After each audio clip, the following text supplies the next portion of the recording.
Audio Jungle.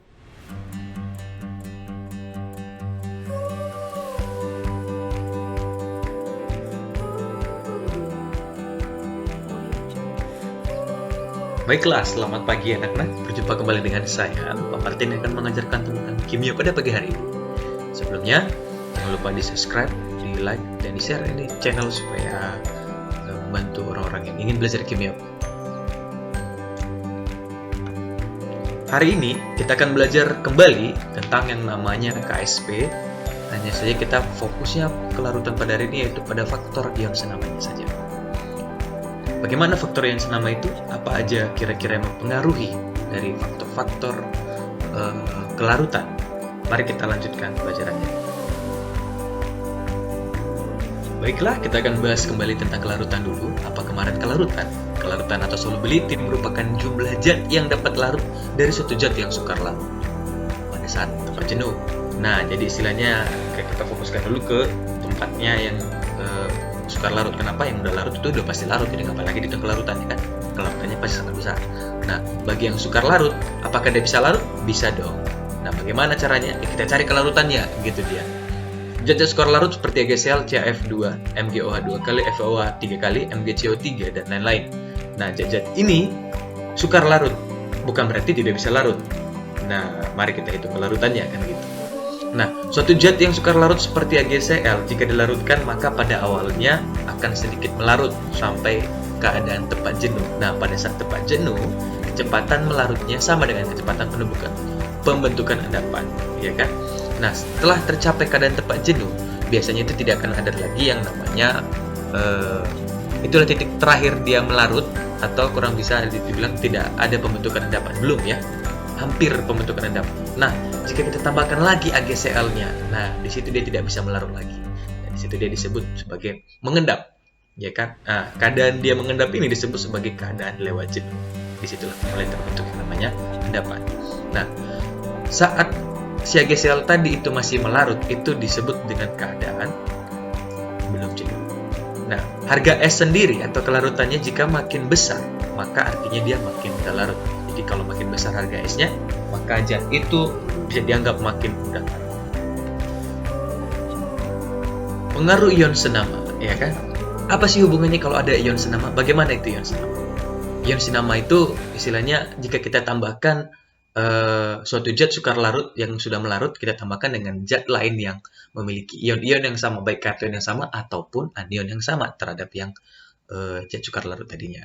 Nah, jadi sebelumnya kita masuk dulu ke faktor pengaruhnya ya. Apa aja sih mempengaruhi kelarutan? Nah, faktor kelarutan, ya kan? Nah, faktor kelarutan itu yang pertama asam. Jika kita tambahkan asam, ya kan, maka biasanya dia makin mudah larut ya. Jadi kalau misalkan ada zat, misalkan CaCO3, kita larutkan, kita campurkan asam, pasti dia melarut, ya kan? Itu dia, makin mudah larut, makin ada asam ya. Yang kedua, jika kita aduk, misalkan ada gula ya kan, gula itu pada air panas, kita aduk-aduk, dia pasti makin mudah larut pastinya kan. Nah, yang ketiga, faktor suhu. Suhu ini juga bisa mengubah harga KSP-nya pastinya, ya kan? Nah, jika kita panaskan, misalkan kita masukkan gula pada air panas dengan pada air dingin, sudah pasti pada air panas dia makin mudah larut. Nah, yang keempat ini dia ion senama. Jika ada yang namanya ion senama, maka biasanya itu dia makin sukar larut. Ya kan, misalkan ada AgCl, ya kan? AgCl ini kita tambahkan dengan misalkan HCl. Walaupun sebenarnya dia asam, hanya saja ada pertambahan ion senama di sini. CCl sama dengan CCl, ya kan?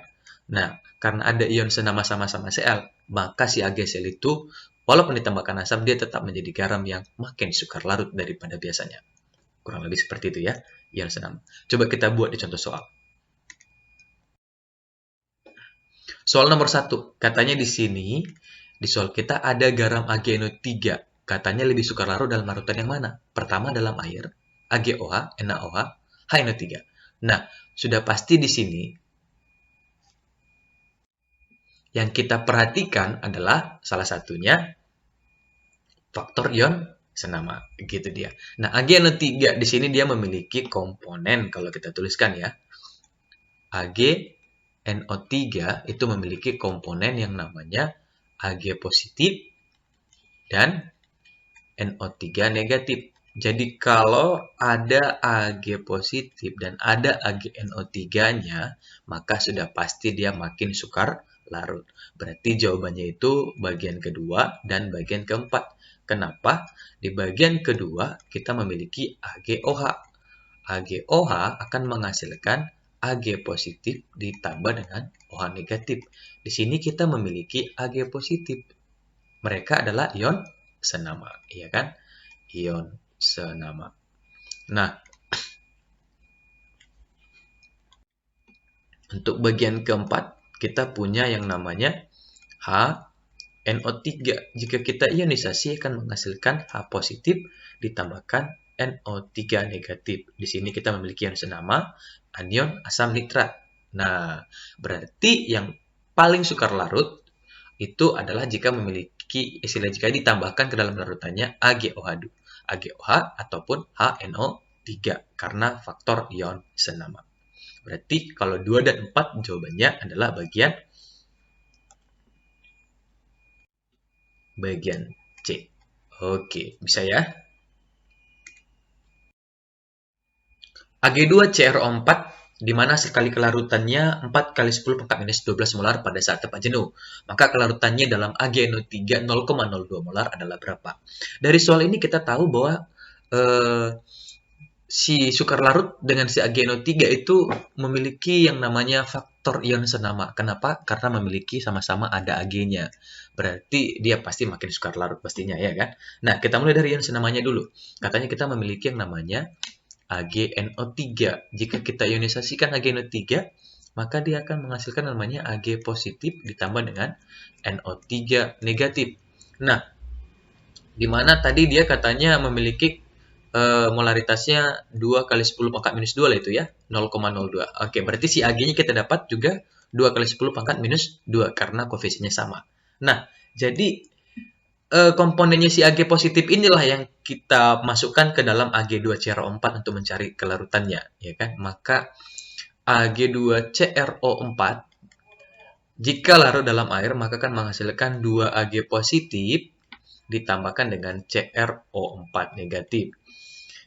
Kita nggak tahu kelarutannya ya kan, kita anggap S. Sedangkan si 2Ag tadi jadi 2S, sedangkan CrO4 S. Hanya saja di sini sudah ada kita buat penambahan pada Ag-nya 2 kali 10 pangkat minus 2 karena dia ada dalam AgNO3 tadi. Jadi konsentrasinya ini Ag positif ini kita masukkan ke dalam si Ag. Oke, sudah bisa kita cari KSP-nya. Maka KSP-nya sendiri adalah perkalian hasil kali ion-ion yang dari garam yang sukar larut tadi. Pangkatkan koefisien pastinya konsentrasinya. Berarti dia 2S ditambah 2 kali 10 pangkat minus 2. Jangan lupa dipangkatkan koefisien pangkat 2. Dikalikan dengan S. Nah, KSP sendiri adalah 4 kali 10 pangkat minus 12. Sama dengan, karena 2S itu sudah pasti nilainya lebih kecil jauh daripada 2 10 minus 2, maka 2S kita abaikan. Berarti dia sudah menjadi 4 kali 10 pangkat minus 4 dikali S. Maka sudah bisa kita matikan 4 sudah bisa mati, 10 pangkat minus 4 dengan 10 pangkat minus 12, 12 mati menjadi minus 8, iya kan? Berarti kita dapat nilai S sama dengan 10 pangkat minus 8. Oke, jawabannya bagian dodol. Sangat mudah sekali. Lanjut ke soal berikutnya. Oke, di soal kali ini kita memiliki PBI2 yang hasil kali kelarutannya 40 pangkat minus 15. Nah, berapakah kelarutan dalam HI? Lagi-lagi kita cari tahu dulu. Oh, di sini katanya ada I. Sama-sama di PB juga ada I. Berarti ini juga faktor ion senama. Nah, jadi kita mulai dari si HI-nya dulu pastinya. Jadi ada HI yang bisa terionisasi menjadi H positif ditambah dengan I negatif. Nah, di sini kita dapat HI-nya adalah 2 kali 10 pangkat minus 3 ya. Karena 0,002. Di belakang komanya ada 3. Oke. Nah, berarti berapa sih H positif? Berarti si H positifnya itu bisa kita dapat juga sama. Karena koefisien sama ya. 2 kali 10 pangkat minus 3 juga. Nah, langsung kita cari kelarutannya.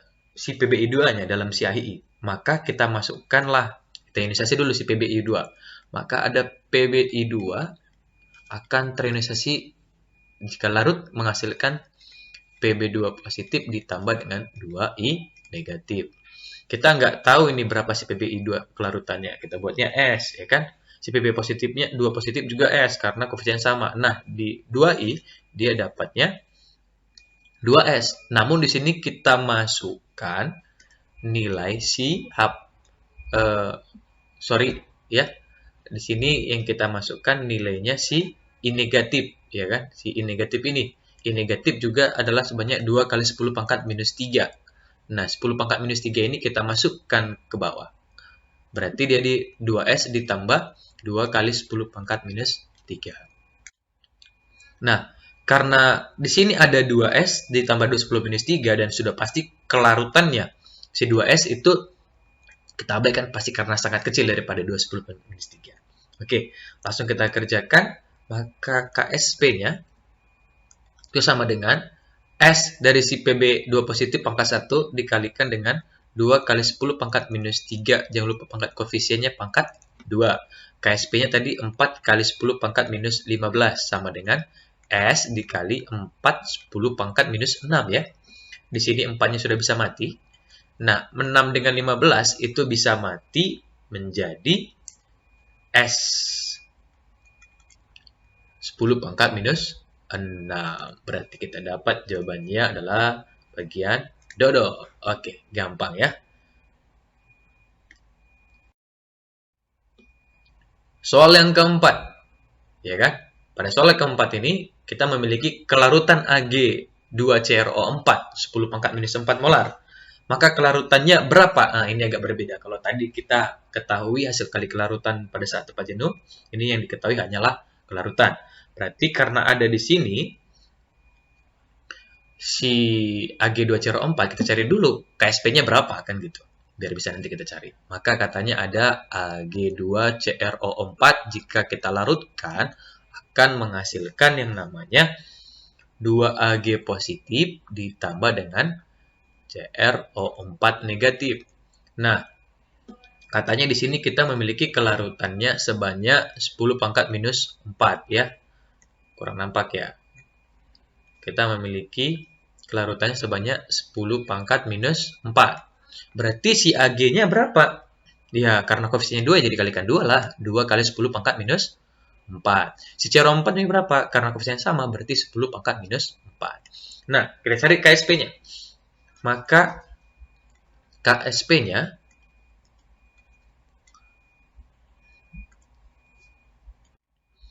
KSP-nya kita bisa dapat KSP itu merupakan hasil kali ion-ion ya, pangkat koefisien. Berarti 2 kali 10 pangkat minus 4 dikali 10 pangkat minus 4. Jangan lupa dipangkatkan 2. Ya kan? Karena koefisiennya 2. Maka dia sudah bisa menjadi 4 kali 10 pangkat minus 4, 8 ya. 12 minus 12. Oke. Nah, kita carilah kelarutannya. Kita cari dulu siapa ion senamanya. Ion senamanya katanya adalah AgNO3. Berarti dia menghasilkan Ag positif dan NO3 negatif, ya kan? Dia sebanyak AgNO3-nya 2 10 pangkat minus 2 karena 0,02, ya kan? Berarti Ag-nya kita dapatkan juga sebanyak 2 kali 10 pangkat minus 2 karena koefisiennya sama. Maka kita masukkan kepada Ag2CrO4 kita tadi.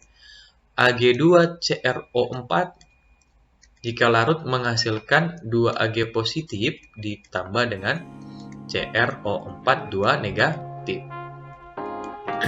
Oke. Kita nggak tahu kelarutannya, ya kan? Kita anggaplah dia S.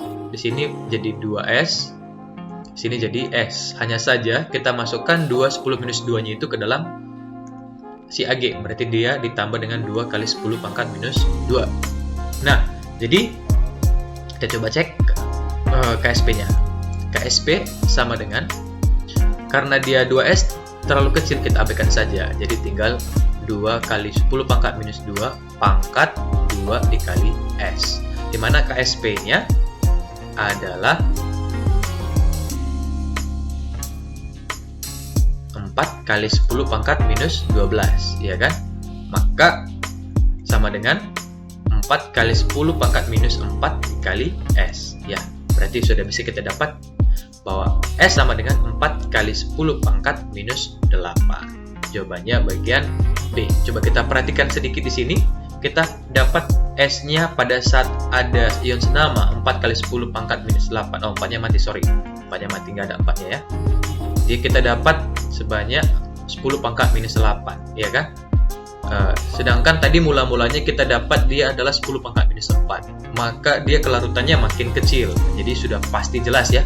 Faktor ion senama bisa menurunkan kelarutan karena S-nya menurun karena ada ion senamanya. Oke, lanjut.